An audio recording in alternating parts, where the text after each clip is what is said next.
Hi everyone, welcome to today's video. So in this video, I'm going to talk a little about some life lessons that we can adapt in order to help us overcome some of our suffering and struggles and sort of the mundane realities that we may face in this universe, or at least on this planet.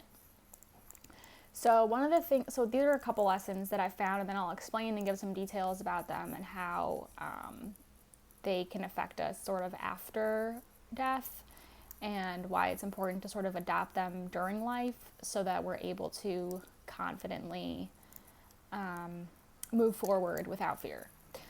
So one of the lessons that I think is really important for people to understand that will help them to move past a lot of suffering is this idea of there is no light, there is no dark. So, this is not to say that I've mastered these lessons or anything like that, but just these are the things that I'm working on, so I thought that they might be helpful to share. So what does it mean when there is no light, there is no dark? So there's a common theme sort of with some religions, and then even like the New Age movement, where there's the whole like love and light, or there's the whole, as long as you think positively, bad things can't happen, or, as long as I stay focused on the light and love of this deity or this God, then I won't have to, then I'll be saved, from my struggles. So while that's can be a helpful attitude to have, the reality of the situation is that we're all going to face darkness, whether we want to or not, whether we pray or not, whether we feel that we deserve it or not, or whether we actually deserve it or not. So we're all going to face this darkness, we're all going to face suffering. So what does it mean when there is no light, there is no dark? It means that in order to find balance within ourselves, and in order to let go of all fear, we have to find a place that is sort of in the middle, that's balanced. So there's a balance of light, there's a balance of dark. We're not totally on one pole or totally on the other pole of either side of the spectrum. So when people say things like, if you, turn your face to the sun, the shadows will fall behind you. Sure, there's some truth in that, because as long as you're focusing on the things that are considered good or love or the lighter side of the spectrum, then the things on the dark side may not affect your mentality. But the reality is that, there's always going to be some sort of situation in each life where the darkness feels like it overtakes us, and then we don't know how to get back to like our starting point. So that's sort of what I'm addressing in this video, is how do you find the balance between the light and the dark. The other thing, the other lesson is that there is no beginning, there is no end.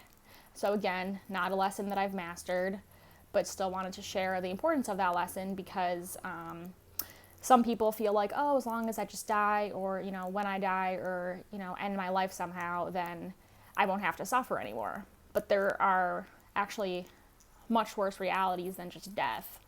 So death can be a gift in that it allows us to move past this life, this body, this sort of experience. It ends some of that suffering. But what it doesn't really change is our mentality. It doesn't change who we are, so we still carry that with us. But that's why having, multiple lives is a gift, because it allows us to sort of experience the pleasure of the ending and the sort of illusion of a new beginning when it's all sort of endless. So that's sort of where most of the suffering comes into play for people, where it feels like there's no end. And then also, like, some of the spirits that will come to me will be like, I thought that, this was the end, but it's not, because, they still have a consciousness and a soul. So that can kind of be, this eternal feeling of suffering if you're not crossing over into the light, if you're not moving towards growth, and if you also are just confused. So a lot of people feel like doing the work is like, okay, yeah, I worked hard, I went to school, I got a good job, I took care of my family, I did the work. But those things can't, are honorable, but they're not necessarily moving us towards the work, which is facing that suffering and letting go of fear.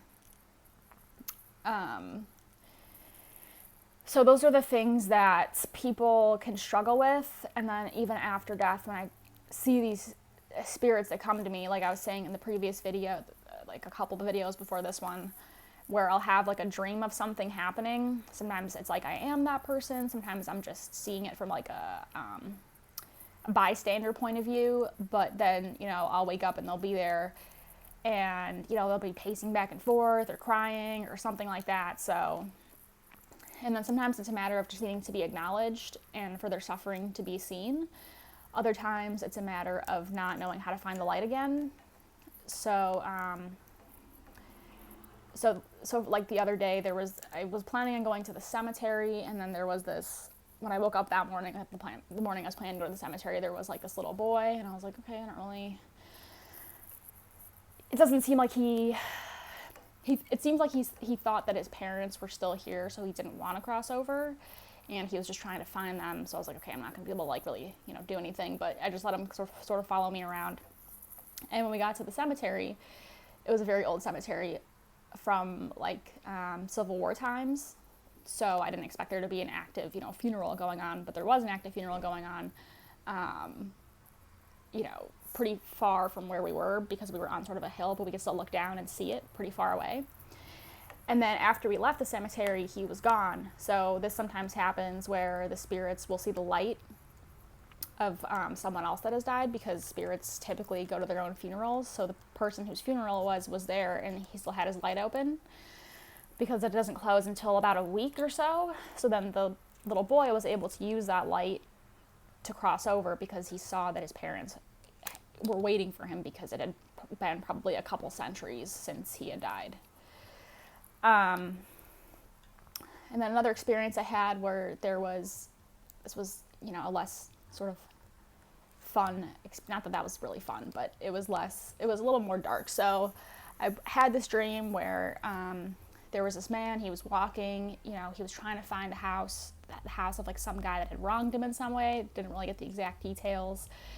But then he walked into this other house with this woman, and there was like this Indian woman. They had this like nice clean house and like a nice neighborhood. He just started shooting everyone. And then I think he shot himself. And then I woke up and I was like, oh, that was a weird dream. And then he was there and he was crying. And I'm like, why are you here? And he said, oh, I can't cross over because, you know, God won't forgive me.